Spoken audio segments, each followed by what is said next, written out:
Bonjour. Donc oui, moi je suis du grand bassin de Loust, appelé Hermel. Donc on travaille sur le 56, le 22 et le 35 avec un certain nombre de plans d'eau concernés par les cyanos. Donc les deux principaux, c'est le lac-Auduc de Pleyhermel et puis en secondaire, c'est Rochefort-en-Terre. Donc quand même une Rochefort-en-Terre, c'est que du ludique. Par contre, avec un gros investissement de plusieurs millions d'euros qui viennent d'être faits par la communauté de Questembert pour faire un village vacances nouvelle norme. Donc, ils ont rasé l'ancien, ils ont refait un neuf. Et donc, à Pleyhermel, par contre, le lac, il est multi-activité. Donc, quand même, la principale utilisation, c'est l'eau potable. Donc c'est un lac qui fait 260 hectares, 3 millions de mètres cubes potentiels, et qui dessert 60 000 habitants en eau potable.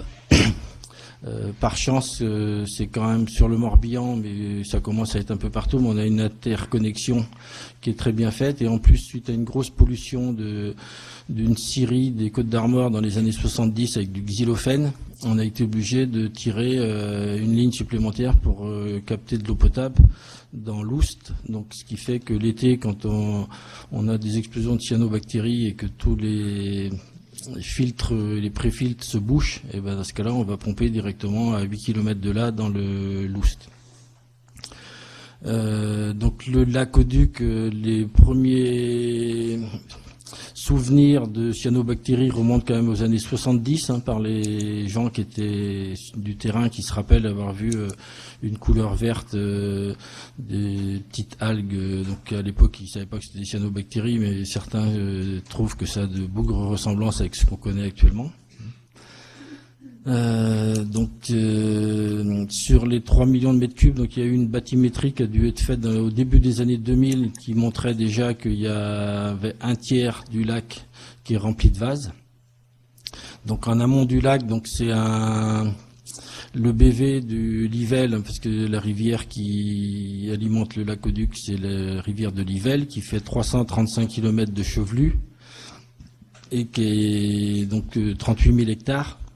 Dont l'essentiel a été bougrement remembré et assez tôt dans les années 60 et drainé également, donc avec de moins en moins de zones humides et des apports de terre dans le lac quand même relativement importants. Donc pour vous situer, le 5 mai 2011, on a eu un gros orage juste à la période de semis des maïs, et en 24 heures on a rentré, donc on n'a pas mesuré au-delà de 24 heures, mais on a fait 3 mesures, une en début, une au milieu, une en fin de journée. On a rentré 800 tonnes de terre dans le lac en 24 heures, quoi. Donc ça veut dire que si on avait mesuré sur 3-4 jours, parce que je pense que l'eau est restée quand même couleur de vos chaises là, pendant presque une semaine.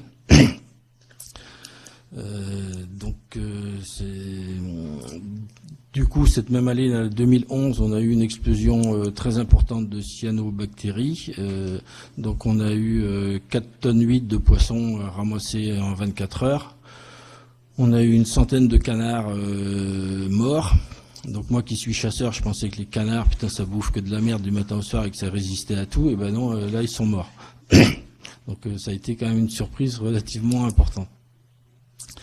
Quand il y a explosion comme ça veut dire aussi interdiction de toutes les activités nautiques. Donc on a une base nautique qui fait catamaran, plongée, ski nautique, pédalo, tout ce que vous voulez. C'est 17 équivalents temps plein des vacances de Pâques jusqu'aux vacances de la Toussaint.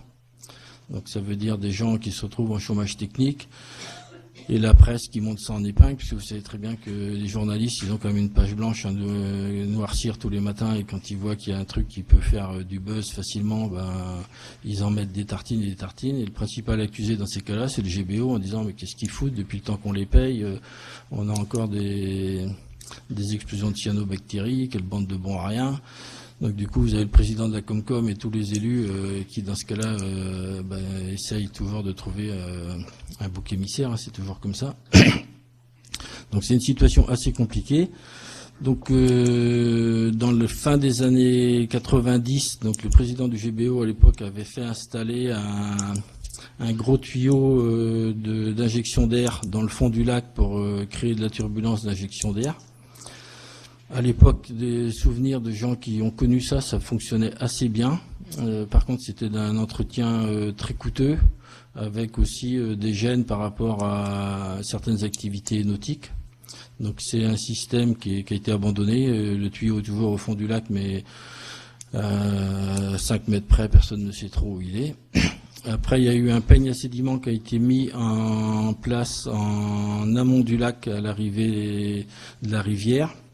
Pareil, qui a retenu pas mal de choses, mais qui n'a pas été entretenu, qui n'a jamais été curé, et aujourd'hui qui n'a plus aucun effet, et ce depuis assez longtemps.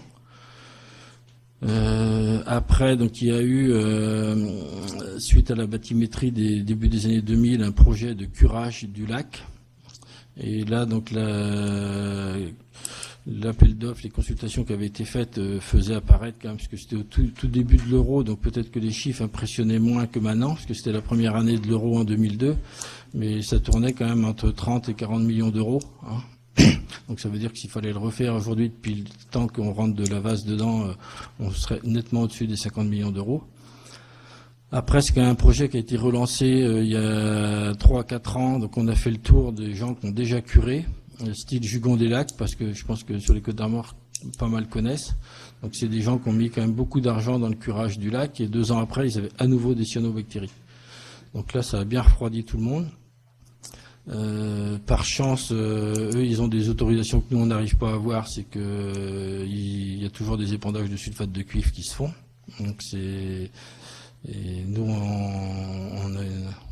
on l'a pas fait depuis très longtemps, alors que c'était une technique qui marchait bien sur le Lac-au-Duc aussi. Après, donc on a lancé il y a 4-5 ans, on a fait une enquête chez tous les agriculteurs de la rivière sur les fertilisations phosphore.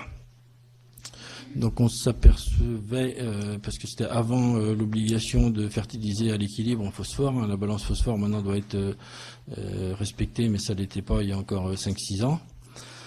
Donc sur la situation, on s'est rendu compte qu'il y a un tiers des agriculteurs qui sous-fertilisent, parce qu'ils n'ont pas assez de phosphore dans la partie organique, et la partie minérale du phosphore, c'est quand même une pratique qui a bien baissé depuis une vingtaine d'années.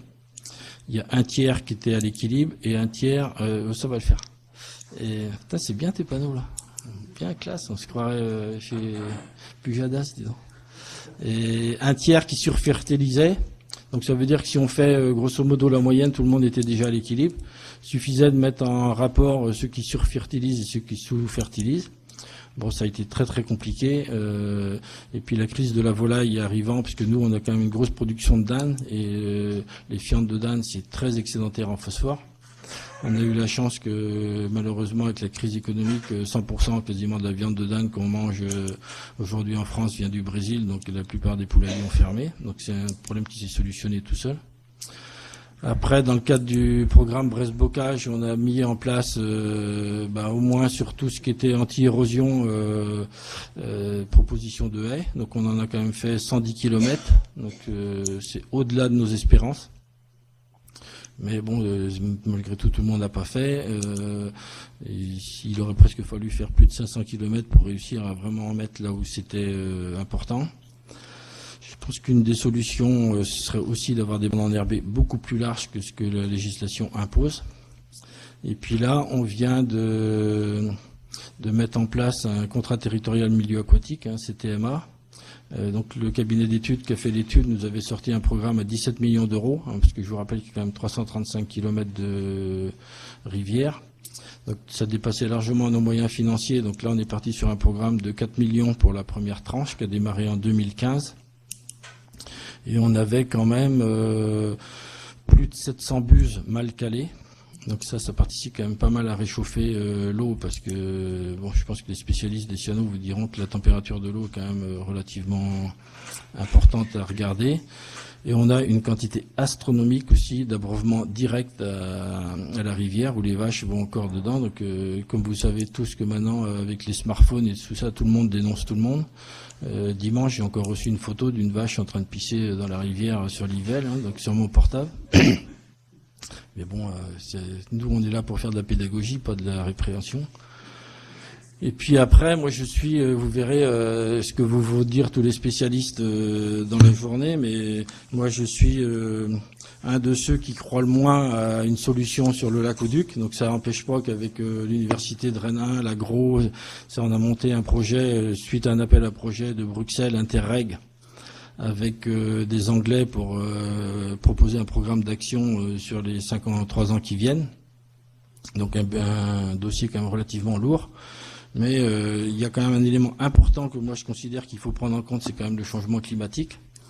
Et on est dans une période, moi j'ai regardé ça que depuis que je suis dans le métier, parce que j'ai fait autre chose avant de m'occuper des grenouilles et des libellules. Et donc vous prenez ici la somme des températures qui est publiée tous les vendredis dans les bonnes revues agricoles.